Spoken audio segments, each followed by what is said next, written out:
ಲೋಕಸಭೆ ಚುನಾವಣೆಗೆ ಕಾಂಗ್ರೆಸ್ ರಣಕಹಳೆ. ಬೀದರಲ್ಲಿ ಕಾಂಗ್ರೆಸ್ ಜನಧ್ವನಿ ಸಮಾವೇಶ ಆಯೋಜನೆ. ಜನಧ್ವನಿಯಲ್ಲಿ ಮೊಳಗಲಿದೆಯಾ ದಲಿತ ಸಿಎಂ ಕೂಗು?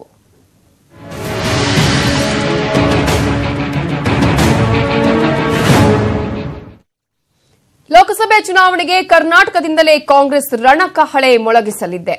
ರಾಹುಲ್ ಗಾಂಧಿ ಕೂಡ ಇದನ್ನ ಮೊಳಗಿಸಲಿದ್ದಾರೆ. ಇವತ್ತು ಬೀದರ್ನಲ್ಲಿ ಕಾಂಗ್ರೆಸ್ ಜನಧ್ವನಿ ಸಮಾವೇಶ ಕೂಡ ಆಯೋಜನೆ ಮಾಡಲಾಗಿದೆ.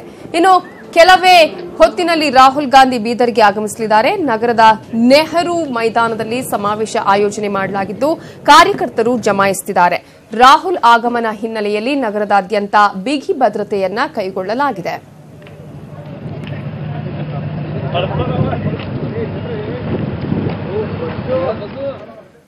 ಈ ಬಗ್ಗೆ ಡೀಟೇಲ್ಸ್ ಕೊಡೋದಕ್ಕೆ ನಮ್ಮ ರಿಪೋರ್ಟರ್ ರಮೇಶ್ ಹಿರೇಜಂಬೂರ್ ಈಗ ನೇರ ಸಂಪರ್ಕದಲ್ಲಿದ್ದಾರೆ. ರಮೇಶ್, ಬೀದರ್ನಲ್ಲಿ ಕಾಂಗ್ರೆಸ್ ಜನಧನಿ ಸಮಾವೇಶದಲ್ಲಿ ಯಾವ ರೀತಿಯಾಗಿ ಇವತ್ತು ಲೋಕಸಭೆಗೆ ಒಂದು ಕಹಳೆ ಮೊಳಗಲಿದೆ, ಯಾವ ರೀತಿಯಾಗಿ ಇವತ್ತು ಸಿದ್ಧತೆಗಳನ್ನು ಈಗಾಗಲೇ ಮಾಡಿಕೊಳ್ಳಲಾಗಿದೆ, ಯಾವ ರೀತಿಯಾಗಿ ಜನರು ಬರುವ ನಿರೀಕ್ಷೆ ಇದೆ?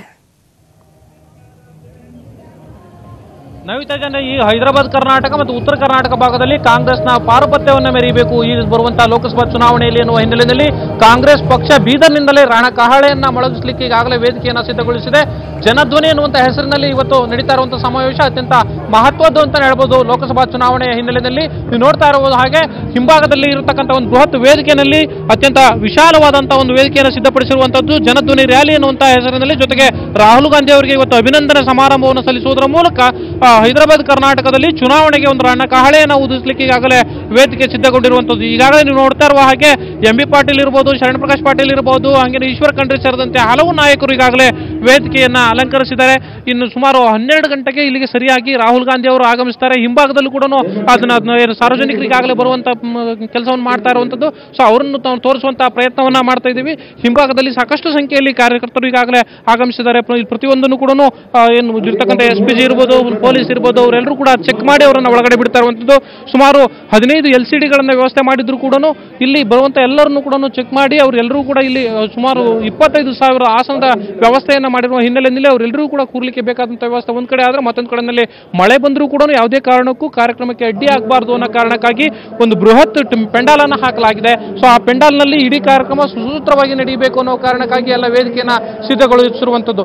ಈ ಹಿನ್ನೆಲೆಯಲ್ಲಿ ಸುಮಾರು 11:15ಗೆ ಹೈದರಾಬಾದ್ಗೆ ಬರುವಂತಹ ರಾಹುಲ್ ಗಾಂಧಿ ನೇರವಾಗಿ 12 ಗಂಟೆಗೆ ಕಾರ್ನಲ್ಲಿ ಇಲ್ಲಿ ಬೀದರ್ಗೆ ಬಂದು ನೆಲೆಸ್ತಾರೆ. ಸೊ ಇಲ್ಲಿ 12 ಗಂಟೆಗೆ ಸಾರ್ವಜನಿಕರನ್ನ ಉದ್ದೇಶಿಸಿ ರಾಹುಲ್ ಗಾಂಧಿ ಅವರು ಭಾಷಣವನ್ನ ಮಾಡಲಿದ್ದಾರೆ. ಅವ್ರ ಜೊತೆನಲ್ಲಿ ಪರಮೇಶ್ವರ್ ಈಗಾಗಲೇ ಅವರನ್ನ ಸ್ವಾಗತ ಕೋರ್ಲಿಕ್ಕೆ ಈಗಾಗಲೇ DCM ಪರಮೇಶ್ವರ್ ಅವರು ತೆರಳಿದ್ದಾರೆ ಹೈದರಾಬಾದ್ಗೆ. ಅಲ್ಲಿಂದ ರಾಹುಲ್ ಗಾಂಧಿ ಅವರನ್ನ ಇಲ್ಲಿಗೆ ಕರೆತರ್ತಾರೆ. ಸುಮಾರು 12 ಗಂಟೆಗೆ ರಾಹುಲ್ ಗಾಂಧಿ ಅವರು ಇಲ್ಲಿ ಇರ್ತಕ್ಕಂಥ ಕಾರ್ಯಕರ್ತರನ್ನು ಉದ್ದೇಶಿಸಿ ಮಾತನಾಡಿದ್ದಾರೆ. ಅವ್ರ ಜೊತೆನಲ್ಲಿ ರಾಜ್ಯದ ಪ್ರಮುಖ ನಾಯಕರಾದ ಸಿದ್ದರಾಮಯ್ಯ ಇರ್ಬೋದು, ಪರಮೇಶ್ವರ್ ಇರ್ಬೋದು, ದಿನೇಶ್ ಗುಂಡೂರಾವ್ ಇವರೆಲ್ಲ ನಾಯಕರು ಕೂಡ ಮಾತನಾಡ್ತಾರೆ. ಲೋಕಸಭೆಗೆ ಈ ಒಂದು ಬೀದರ್ನ ಮೂಲಕವೇ ಚುನಾವಣೆಯ ರಣಕಹಳೆಯನ್ನ ಮೊಳಗಿಸಲಿಕ್ಕೆ ಕಾಂಗ್ರೆಸ್ ಪಕ್ಷ ಈಗಾಗಲೇ ನಿರ್ಧಾರವನ್ನು ಮಾಡಿದೆ. Navita Jain. Okay, thank you Ramesh Hirejambur ಡೀಟೇಲ್ಸ್ಗೆ. ಇನ್ನು ಕೇರಳದಲ್ಲಿ ಇನ್ನೂ ಕೂಡ ಎಡಬಿಡದೆ ಮಳೆ ಸುರಿತಾ ಇದೆ. ಮಳೆರಾಯ ಈಗ ಸ್ವಲ್ಪ ಕೊಂಚ ಬಿಡು ಕೊಟ್ಟಿದ್ದಾನೆ ಅಂತಾನೆ ಹೇಳಬೇಕಾಗತ್ತೆ. ಯಾಕಂದ್ರೆ ಮಳೆ ನಿಂತರೂ ಪ್ರವಾಹ ಪರಿಸ್ಥಿತಿ ಮಾತ್ರ ಕಡಿಮೆ ಆಗಿಲ್ಲ. ಕೇರಳದಲ್ಲಿ ಸುರಿತಾ ಇರುವಂತಹ ಮಳೆ ಬರೋಬ್ಬರಿ 8,316 ಕೋಟಿ ನಷ್ಟವನ್ನ ಉಂಟು ಮಾಡಿದೆ.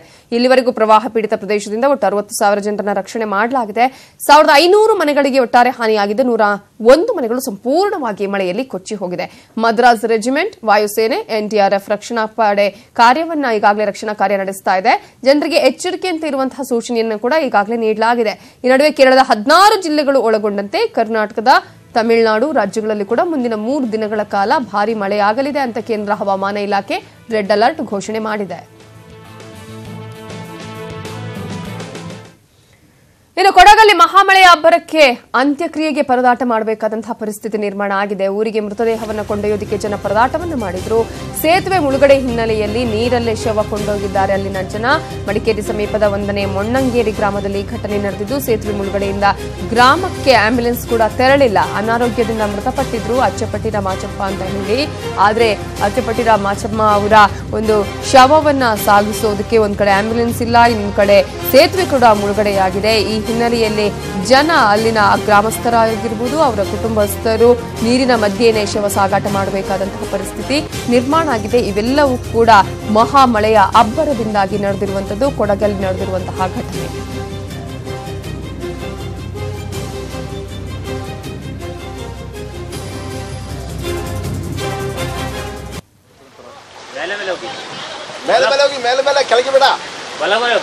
ಈಗಾಗಲೇ ಸಾಕಷ್ಟು ಕಡೆಗಳಲ್ಲಿ ಮಳೆಯ ಅವಾಂತರಗಳ ಒಂದ್ ಕಡೆ ಆದ್ರೆ ಇನ್ನೊಂದ್ ಕಡೆ ಮಹಾಮಳೆಯ ಅಬ್ಬರಕ್ಕೆ ಸಾಕಷ್ಟು ಪ್ರಾಬ್ಲಮ್ಸ್ ಕೂಡ ಆಗ್ತಾ ಇದೆ ಅನ್ನೋದನ್ನ ಗಮನಿಸಬಹುದು. ಮಹಾಮಳೆಯಿಂದಾಗಿ ಕೊಡಗಿನಲ್ಲಿ ಸೇತುವೆ ಮುಳುಗಡೆಯಾಗಿದೆ. ಈ ಹಿನ್ನೆಲೆಯಲ್ಲಿ ಜನರಿಗೆ ಸಂಪರ್ಕ ಕಲ್ಪಿಸುವಂತಹ ಸೇತುವೆ ಮುಳುಗಡೆಯಾಗಿರೋದ್ರಿಂದ ಒಂದ್ ಕಡೆ ರಸ್ತೆ ಸಂಪರ್ಕ ಕೂಡ ಇಲ್ಲ. ಇದೇ ನೀರನ್ನ ದಾಟ್ಕೊಂಡು ಹೋಗಬೇಕಾದಂತಹ ಪರಿಸ್ಥಿತಿ ನೀವು ದೃಶ್ಯದಲ್ಲಿ ಗಮನಿಸಬಹುದು. ಅಲ್ಲಿ ಆ ಗ್ರಾಮಸ್ಥರಲ್ಲಿ ತೀರ್ಕೊಂಡಂತಹ ಮಾಚಮ್ಮ ಅನ್ನುವಂತಹ ಒಂದು ವ್ಯಕ್ತಿಯ ಶವವನ್ನು ಸಾಗಿಸೋದಕ್ಕೆ ಒಂದ್ ಕಡೆ ಆಂಬ್ಯುಲೆನ್ಸ್ ವ್ಯವಸ್ಥೆ ಇಲ್ಲ, ಇನ್ನೊಂದ್ ಕಡೆ ಸೇತುವೆ ಮುಳುಗಡೆಯಾಗಿದೆ, ರಸ್ತೆ ಇಲ್ಲ. ಹಾಗಾಗಿ ಶವವನ್ನ ಹೊತ್ಕೊಂಡು ಹೋಗಬೇಕಾದಂತಹ ಪರಿಸ್ಥಿತಿ ಕೂಡ ನಿರ್ಮಾಣ ಆಗಿದೆ. ಮೃತದೇಹವನ್ನು ಕೊಂಡೊಯ್ಯೋದಕ್ಕೆ ಜನ ಪರದಾಟವನ್ನ ಅನುಭವಿಸಿದಂತಹ ಪರಿಸ್ಥಿತಿ ಕೂಡ ಅಲ್ಲಿ ನಿರ್ಮಾಣ ಆಗಿದೆ. ನೀರಲ್ಲೇ ಶವವನ್ನು ಕೊಂಡೊಯ್ದಿದ್ದಾರೆ ಅವರ ಕುಟುಂಬಸ್ಥರು. ಆ ಒಂದು ದೃಶ್ಯವನ್ನ ಕೂಡ ನೀವು ಗಮನಿಸಬಹುದು. ಯಾವ ರೀತಿಯಾಗಿ ಮಹಾಮಳೆಯಿಂದಾಗಿ ಸಾಕಷ್ಟು ಪ್ರಾಬ್ಲಮ್ಸ್ ಆಗ್ತಾ ಇದೆ ಅಂತ ಹೇಳಿ ಪರದಾಟವನ್ನು ಅನುಭವಿಸಬೇಕಾದಂತಹ ಪರಿಸ್ಥಿತಿ ನಿರ್ಮಾಣ ಆಗಿದೆ. ಇಂತಹ ಸಂದಿಗ್ಧ ಸ್ಥಿತಿಯಲ್ಲಿ ಏನು ಮಾಡೋಕ್ಕಾಗದಂತಹ ಪರಿಸ್ಥಿತಿ ಅವರ ಕುಟುಂಬಸ್ಥರಿಗೆ ನಿರ್ಮಾಣ ಆಗುತ್ತೆ. ಅವರು ಅಂದ್ರೆ ಮೃತದೇಹವನ್ನು ಕೊಂಡೊಯ್ಯೋದಕ್ಕೆ ಸಾಕಷ್ಟು ಪರದಾಡಬೇಕಾದಂತಹ ಪರಿಸ್ಥಿತಿ ನಿರ್ಮಾಣ ಆಗಿರುವಂತಹ ದೃಶ್ಯವನ್ನ ನೀವು ಗಮನಿಸಬಹುದು. ಇನ್ನು ಮಲೆನಾಡು ಹಾಗೆಯೇ ಕರಾವಳಿಯ ಭಾಗದಲ್ಲಿ ವರುಣನ ಅಬ್ಬರ ಮಾತ್ರ ಜೋರಾಗೇ ಇದೆ. ನಿರಂತರವಾಗಿ ಮಳೆ ಸುರಿತಾ ಇದೆ. 5 ಜಿಲ್ಲೆಗಳ ಶಾಲಾ ಕಾಲೇಜುಗಳಿಗೆ ಇವತ್ತು ರಜೆ ಘೋಷಣೆ ಮಾಡಲಾಗಿದೆ. ಕಳೆದ 5 ದಿನದಿಂದ ಎಡಬಿಡದೆ ಸುರಿತಾ ಇರುವ ಮಳೆಗೆ ಚಿಕ್ಕಮಗಳೂರಿನ ಜನ ತತ್ತರಿಸಿ ಹೋಗಿದ್ದಾರೆ. ಜನಜೀವನ ಸಂಪೂರ್ಣ ಅಸ್ತವ್ಯಸ್ತ ಆಗಿದೆ. ಭದ್ರಾ, ತುಂಗಾ, ಹೇಮಾವತಿ ನದಿಗಳಂತೂ ಅಪಾಯ ಮಟ್ಟ ಮೀರಿ ಹರಿತಾ ಇವೆ. ಜಿಲ್ಲೆಯ ಶಾಲಾ ಕಾಲೇಜುಗಳಿಗೆ ರಜೆ ಘೋಷಣೆ ಮಾಡಿದ್ದು ಪಶ್ಚಿಮ ಘಟ್ಟ ಸಾಲಲ್ಲಿ ಮಳೆಗೆ ಮತ್ತೆ ಗುಡ್ಡ ಕುಸಿದಿದೆ. ಕೈಮರ ಸಮೀಪದ ಬಸವೇಶ್ವರ ಎಸ್ಟೇಟ್ ತಿರುವಲ್ಲಿ ಗುಡ್ಡ ಕುಸಿದಿದ್ದು ಮುಳ್ಳಯ್ಯನಗಿರಿಗೆ ತೆರಳುವ ರಸ್ತೆ ಸಂಚಾರ ಬಂದ್ ಆಗಿದೆ.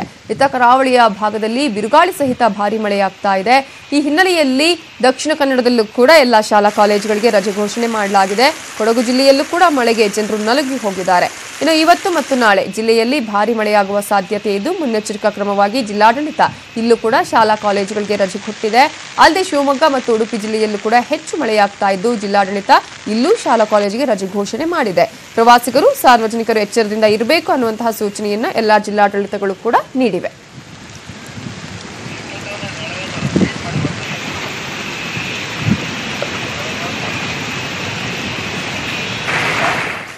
ಇನ್ನು ದಕ್ಷಿಣ ಕನ್ನಡದಲ್ಲೂ ಕೂಡ ಭಾರಿ ಮಳೆ ಆಗ್ತಾ ಇದ್ದು ಎಡಬಿಡದೆ ಮಳೆ ಸುರಿತಾ ಇದೆ. ಹಾಗೆಯೇ ಶಾಲಾ ಕಾಲೇಜುಗಳಿಗೆ ದಕ್ಷಿಣ ಕನ್ನಡದಲ್ಲೂ ಕೂಡ ರಜೆಯನ್ನು ಘೋಷಣೆ ಮಾಡಲಾಗಿದೆ. ಉಡುಪಿಯಲ್ಲೂ ಕೂಡ ಅದೇ ರೀತಿಯಾದಂತಹ ಸಿಚುವೇಶನ್ ಇದೆ.